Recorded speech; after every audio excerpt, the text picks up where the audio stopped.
My name is Fatima. I am 42 years old and I come from Gaza, a place where Islam is everything. I grew up in a small house with a dusty courtyard where the call to prayer woke us every morning. My father taught me to pray when I was younger, my tiny hands copying his as we faced Mecca. My mother showed me how to wear the hijab, wrapping it tight around my face, saying, "This keeps you close to Allah." Fatima. Islam was my world. Prayers, fasting, Quran. It was the air I breathed, the path I walked, the only truth I knew.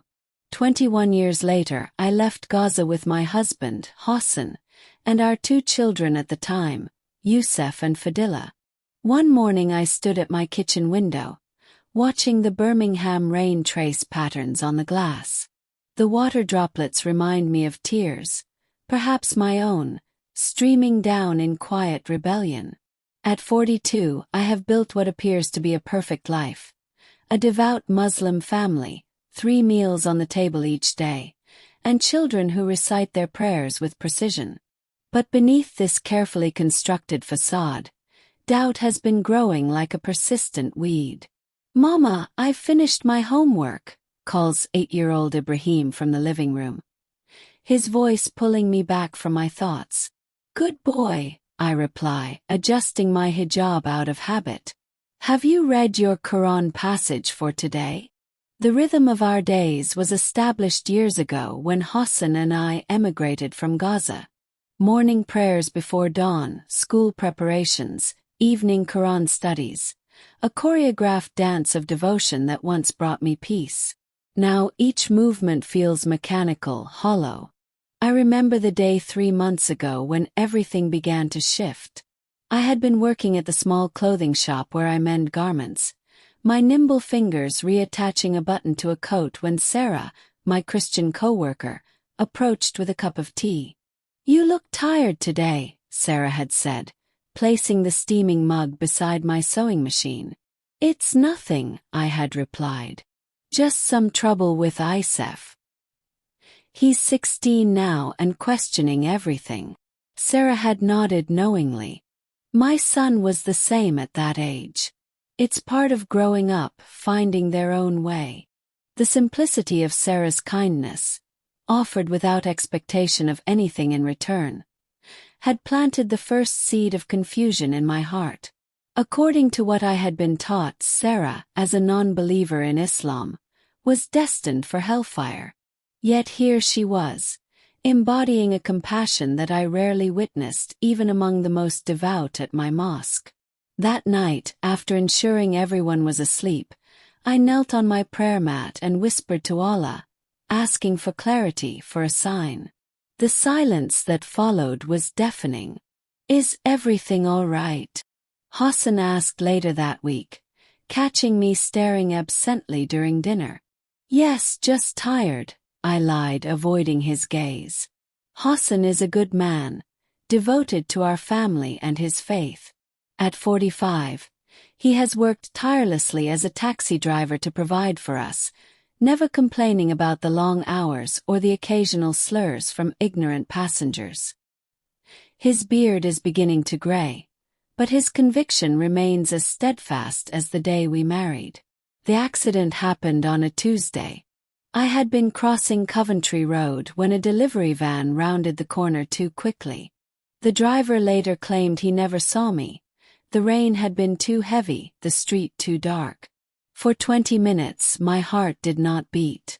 For 20 minutes, according to the medical reports, I was clinically dead. What the reports couldn't capture was what I experienced during those 20 minutes. A journey that would tear apart everything I had ever known. In that liminal space between life and death, I first found myself in darkness, a heavy pressure surrounding me. The air was thick with despair, filled with wailing that seemed to come from everywhere and nowhere. Gradually, figures emerged from the shadows, tortured souls, their faces contorted in agony. Among them, I recognized my father-in-law, Imam'S, who had died 3 years earlier. In life, he had been a respected religious leader, known for his fiery sermons about the dangers of straying from the true path. Now, his eyes reflected only regret. "Fatima," he called to me, his voice cracking with emotion. "I led so many astray, including myself. The truth. The truth was not what I taught." Confused and frightened, I tried to back away, but Ahmad reached for my hand. "Listen to me," he pleaded. Jesus is the way." I rejected him and led others to do the same. "Don't make my mistake." Before I could question him further, the darkness began to recede, replaced by a warm golden light that seemed to emanate from a figure approaching me. As the brightness intensified, I instinctively raised my hand to shield my eyes, yet found myself drawn forward. The figure that stood before me radiated pure love, a love so profound and unconditional that I felt every defense I had ever built crumbling away. I knew without being told that this was Jesus. "Daughter," he said, his voice resonating through my entire being, "you have been seeking truth. I am the way, the truth, and the life." In that moment I understood. All my years of ritualistic worship, my careful adherence to rules and regulations, they had been attempts to earn salvation, to build a ladder to heaven through my own efforts. But here, in the presence of Jesus, I recognized the futility of those efforts. "Your heart has been calling out," Jesus continued, "and I have heard you." When my eyes fluttered open in the hospital room, Hassan was clutching my hand, tears streaming down his face. Aisha, our eldest daughter, stood beside him, reciting prayers from the Quran. "Allah be praised," Hassan whispered. "You've returned to us." But I knew I had returned changed. The truth I had witnessed could not be unlearned, could not be buried beneath the weight of tradition and expectation. The first few weeks after my recovery were difficult. I found myself unable to perform my daily prayers, each attempt feeling like a betrayal of what I now knew to be true.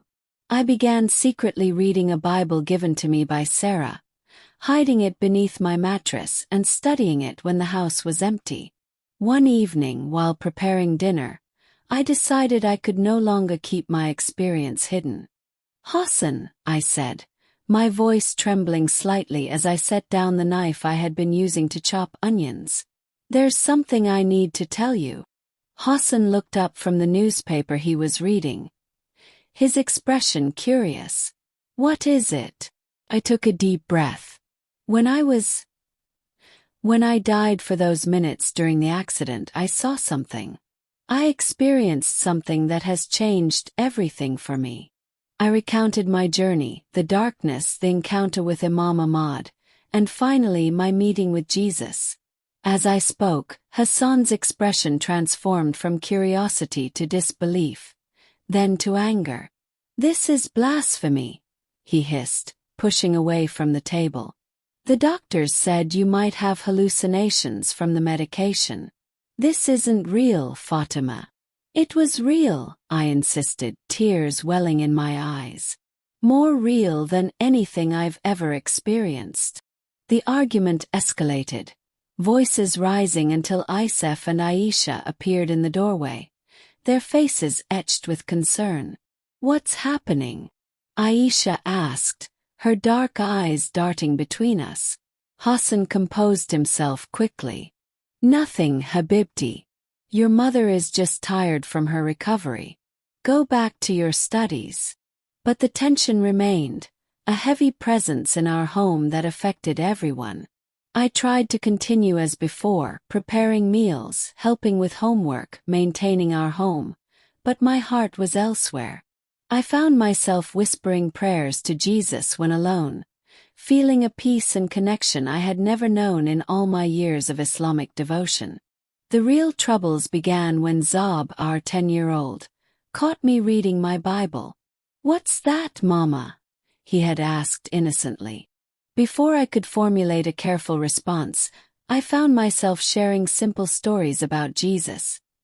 His kindness, his healing touch, his love for children. Zob listened with wide-eyed fascination. But Baba says Jesus was just a prophet, not the Son of God. There are different beliefs about Jesus, I replied cautiously. What matters most is his message of love and forgiveness. Unknown to me, Zob had repeated parts of our conversation to Hassan, who confronted me that night with a fury I had never witnessed before.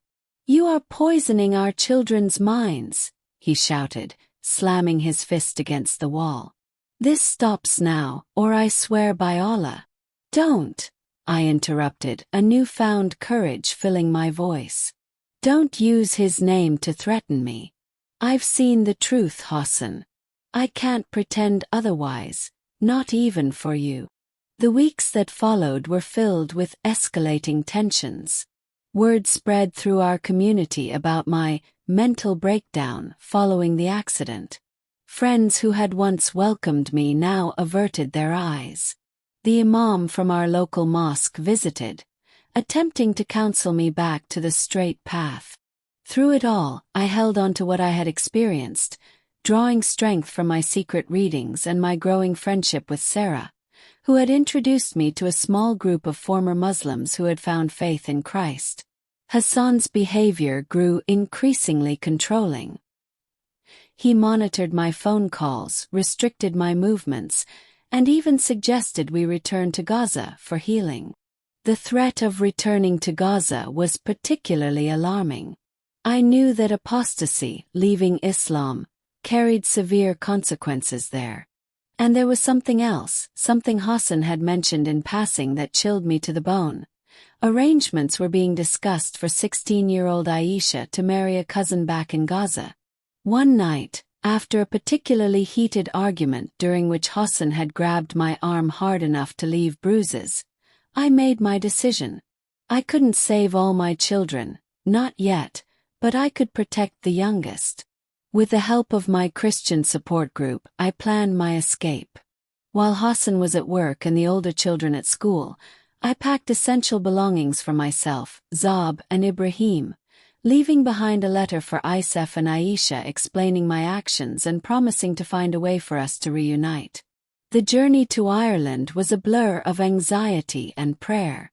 Sarah's brother-in-law, a kind-hearted truck driver, had helped us cross to Dublin, where a small community of believers had prepared a modest apartment for us.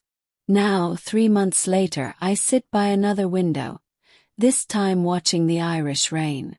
Ibrahim is adapting well to his new school, his resilient spirit finding joy even in our challenging circumstances. Zob is quieter, missing his father and siblings, but gradually opening up to our new life. My phone buzzes with a message, a rare communication from Aisha, sent secretly from a friend's phone. They're finalizing the arrangements. We leave for Gaza next week. My heart constricts. I had known this might happen, but the reality is still devastating. Setting down my phone, I close my eyes and whisper, "Show me the way forward. Give me strength to save my daughter." My journey of faith has cost me dearly. My marriage, my community, my sense of belonging. Yet even as I face this new challenge, I feel a peace that defies understanding. The truth I glimpsed in those 20 minutes has transformed me forever, giving me a courage I never knew I possessed. Outside, the rain continues its steady rhythm, washing the world clean. Tomorrow will bring new challenges, but for now I hold on to hope. Hope for reconciliation, hope for my children's futures, and hope in the promise that even in the darkest valleys, I am not alone.